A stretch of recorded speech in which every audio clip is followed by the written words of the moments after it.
बिस्मिल्लाहिर्रहमानिर्रहीम। अस्सलामुअलैकुम। हमारे चैनल में खुश आमदीद। यूं किसी की कब्र खोदना कोई बजा काम नहीं था, पर हम ये काम बिला वजह नहीं कर रहे थे। पर जैसे ही हमने कब्र के अंदर झांका, हम उछल ही पड़े। हैरत से आंखें फटी की फटी रह गईं, और उस पर अजाब ये कि अभी हमें एक और कब्र खोदनी थी। मेरा नाम कारी इमाम बख्श है। ये वाकया तब का है जब ईस्ट इंडिया कंपनी ने नया नया ऊँट पर कब्जा जमाया था। लखनऊ में जो अंग्रेज कमीशन मुतय्यन था, उसका उसूल था कि जहाँ भी रहें जल्द अज जल्द वहाँ का रहन सहन, बोलचाल, लिखना पढ़ना सीख लेना चाहिए, ताकि अवाम में घुल मिल जाने में आसानी हो। कमिश्नर अपनी बेटी के साथ लखनऊ में रहता था। एक दिन बेटी ने बाप से इस ख्वाहिश का इजहार किया कि वो हिंदुस्तानी जुबान सीखना चाहती है। बाप को ये जानकर खुशी हुई। उसने सोचा कि अगर मैरी ने हिंदुस्तानी जुबान अच्छी तरह सीख ली तो वो उसे किसी अच्छे ओहदे पर मुतय्यन कर देगा। कमिश्नर ने बेटी के लिए ट्यूशन का बंदोबस्त कर दिया। इन दिनों हिंदुस्तानियों की सरकारी जुबान फारसी होती थी। कमिश्नर ने बेटी को फारसी पढ़ाने के लिए मुझसे राब्ता किया था। मेरी एक ही शर्त थी कि वो लड़की और अपने दरमियान एक पर्दा हाइल होना चाहिए। मैं तभी लड़की को पढ़ाऊंगा। मैंने लड़की को पढ़ाना शुरू कर दिया। ट्यूशन के दौरान अगर नमाज का वक्त आ जाता तो मैं वहीं पर नमाज पढ़ाता, या लड़की जब अपना सबक याद कर रही होती तो गुमसुम या खामोश बैठने की बजाय किरात शुरू कर देता।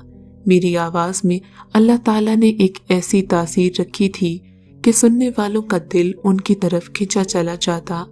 एक दिन लड़की ने मुझसे पूछा, आप नमाज में और यूं बैठे बैठे क्या पढ़ते हैं? मैंने कहा, कुरान शरीफ की तिलावत करता हूँ। ये हमारी मजहबी किताब है, मगर तुम क्यों पूछ रही हो? मेरी समझ में इसका एक लफ्ज भी नहीं आता, उसका कहना था। लेकिन जब आप पढ़ते हैं तो मेरा दिल इसकी तरफ खिंचा जाता है। आप पढ़ते रहें और मैं सुनती रहूं, मेरा तो यही दिल करता है। मैंने कहा, ये आवाज का करिश्मा नहीं है, बल्कि उस कलाम की तासीर है कि दिल में उतर जाती है। कुछ दिन गुजर गए। मैरी ने एक दिन हिचकिचाते हुए मुझसे कहा, कारी साहब, एक बात कहूँ, अगर आप बुरा ना मनाए, आप जो पढ़ते हैं मुझे भी दिखा दें। मैंने कहा, तुमने ऐसी बात कर दी, कमिश्नर साहब को मालूम होगा तो मुझे मरवा देंगे कि मैं उनकी बेटी का दीन बर्बाद कर रहा हूँ। यह हमारी मजहबी किताब है। अगर इन्हें पता चल गया कि तुम मुझसे कुरान पढ़ोगी तो मुझ पर इल्जाम लगाएंगे कि मैं उनकी बेटी को मुसलमान बनाने के लिए वरगला रहा हूँ। मैरी ने कहा, नहीं, ये मामला इतना सीरियस नहीं है। मैं फारसी भी तो आपसे पढ़ रही हूँ। जब फारसी सीखने में कोई ऐब नहीं तो अरबी सीखने में क्या बुराई है? मेरा कहना था, तुम्हारी दलील दुरुस्त है, मगर कुरान पाक हमारी मुकद्दस किताब है। इसको पढ़ाना और तुम्हें समझाना दीन का मामला हो जाता है। वो चुप हो गई। मैं समझा कि उसने अपने दिल से ये ख्याल निकाल दिया है, मगर वो अपनी जिद की पक्की निकली। काफी दिन के बाद उसने फिर वही जिद की। कहने लगी, मैं आपसे वादा करती हूँ, इस बात का इल्म मेरे और आपके अलावा किसी को नहीं होगा, ना कोई आप पर आँच आएगी। बहरहाल उसकी जिद के आगे मैंने हार मान ली। अब वो फारसी के साथ साथ अरबी भी पढ़ने लगी। कुछ दिन बाद उसने मुझे एक और बात बोली, कारी साहब, मुझे अपने दीन में दाखिल कर लीजिए। मेरे तो पैरों तले से जमीन निकल गई। मैंने कहा, ये तुम क्या कह रही हो? कहने लगी, जो कह रही हूँ बहुत ही सोच समझ कर कह रही हूँ। दिल से तो मैं बहुत पहले ही मुसलमान हो गई थी, मगर अब बाकायदा कलमा पढ़कर मुसलमान होना चाहती हूँ। मैंने कहा, तुम्हें इसका अंजाम पता है? कमिश्नर साहब को पता चला तो मेरी तिक्का बोटी करके चील को खिला देंगे।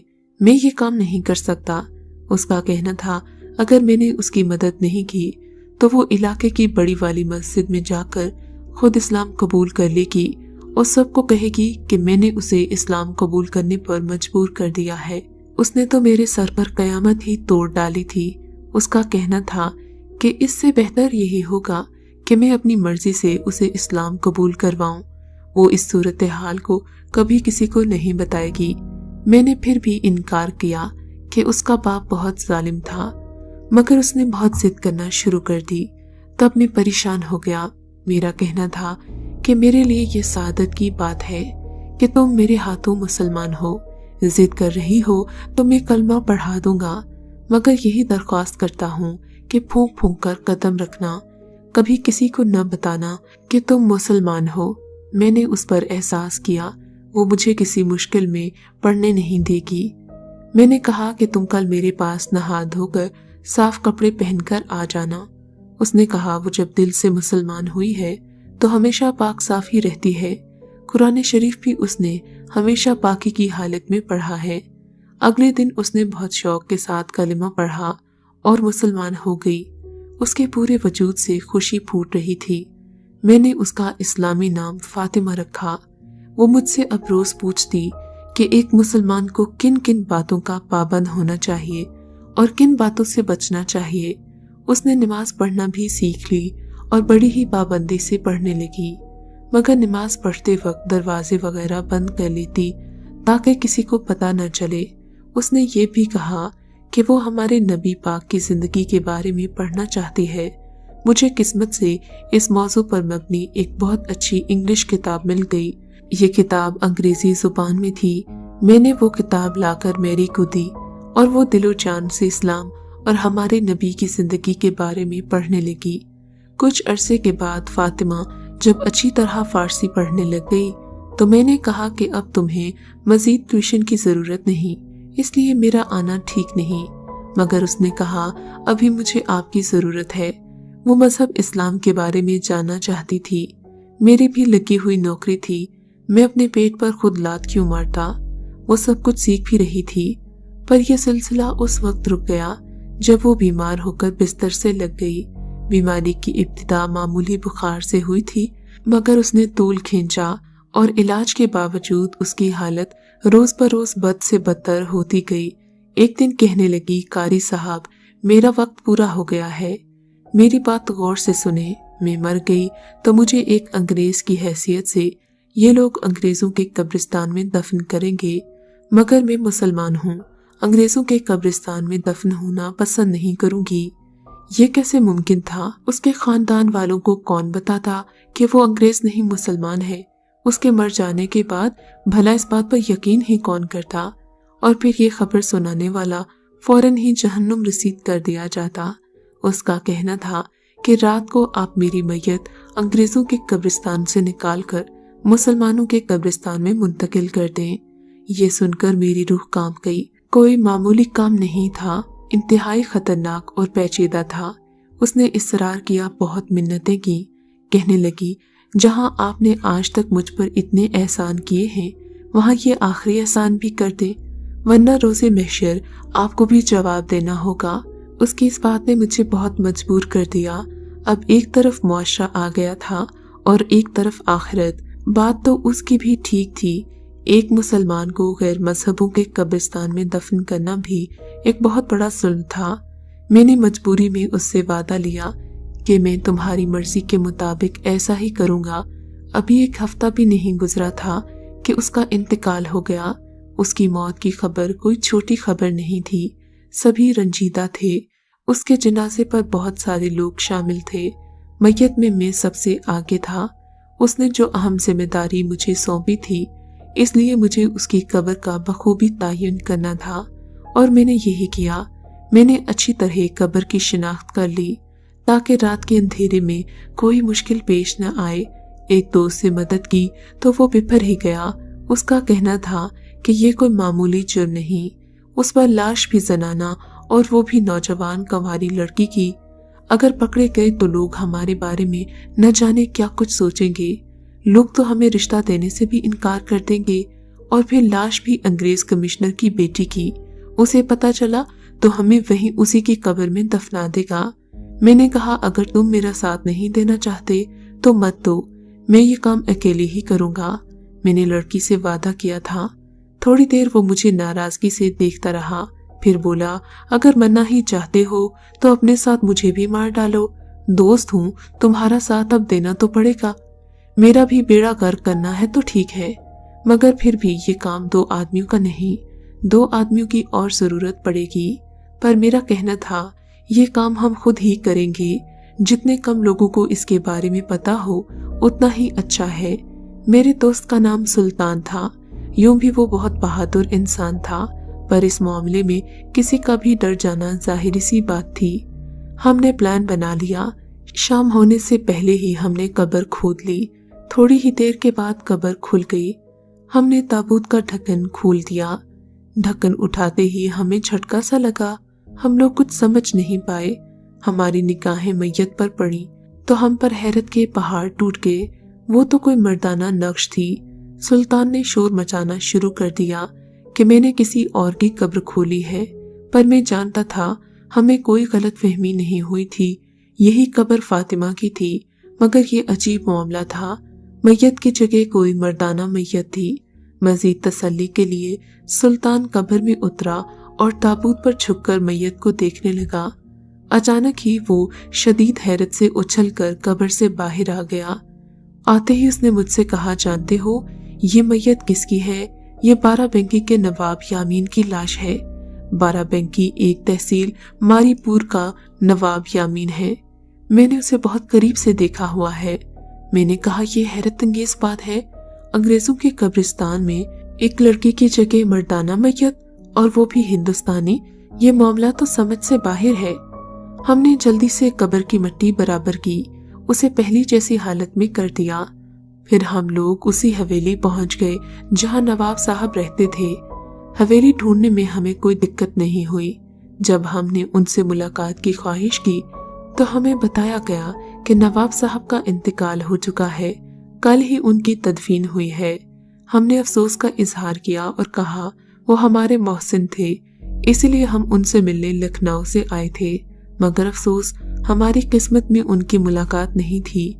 हवेली के कारिंदे ने कहा, आप लोग रात यहीं बसर कीजिए, अगली सुबह सफर कीजिएगा। सुल्तान ने कहा, हमारी बदनसीबी कि उनसे मुलाकात नहीं हो सकी, मगर हम उनकी कब्र पर फातिहा पढ़ना चाहते हैं। क्या आप हमें उनकी कब्र तक रहनुमाई फरमा देंगे? इन्होंने कहा, जी क्यों नहीं। हम एक आदमी की रहनुमाई में उनकी कब्र पर फातिहा ख्वानी करने गए। रात खाने के बाद हाफिज ने कहा कि आइंदा का प्रोग्राम क्या है। मेरा कहना था हमें नवाब की कब्र जरूर देखनी चाहिए, वरना यहाँ आने का मकसद फौत हो जाएगा। हम लोग चहलकदमी के बहाने हवेली से बाहर निकल गए। चौकीदार को कहा कि रात की हवा का लुत्फ उठाने के लिए जा रहे हैं, जरा देर तक वापस आ जाएंगे। हम लोग साजो सामान साथ लेकर गए थे। दबे पांव रात 12 बजे के करीब कब्रिस्तान में दाखिल हो गए। मोमबत्ती की रोशनी में जब सुल्तान ने नवाब साहब की कब्र खोली तो फिर हम सब कब्र में झुक गए। मोमबत्ती की रोशनी में अंदर देखने की कोशिश करने लगे।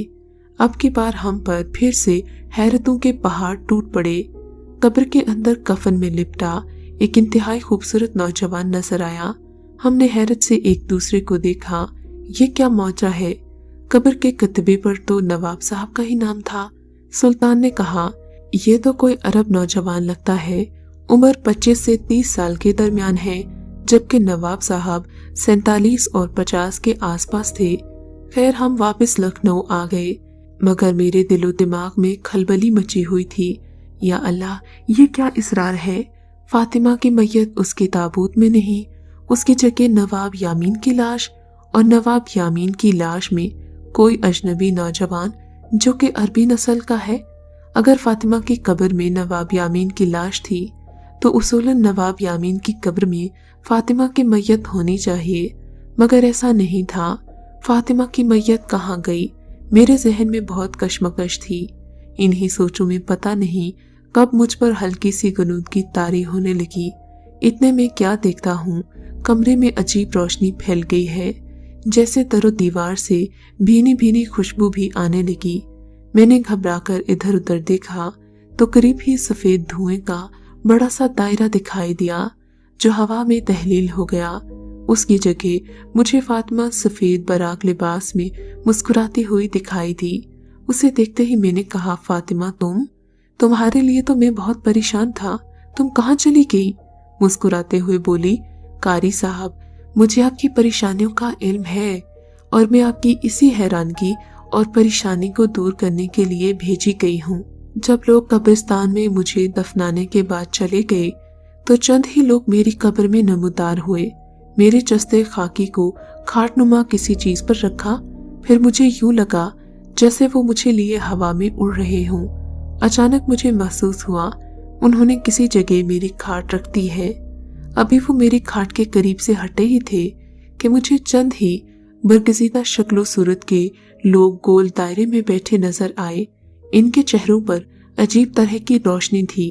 मैंने इनसे पूछा कि मुझे यहाँ क्यों लाया गया है।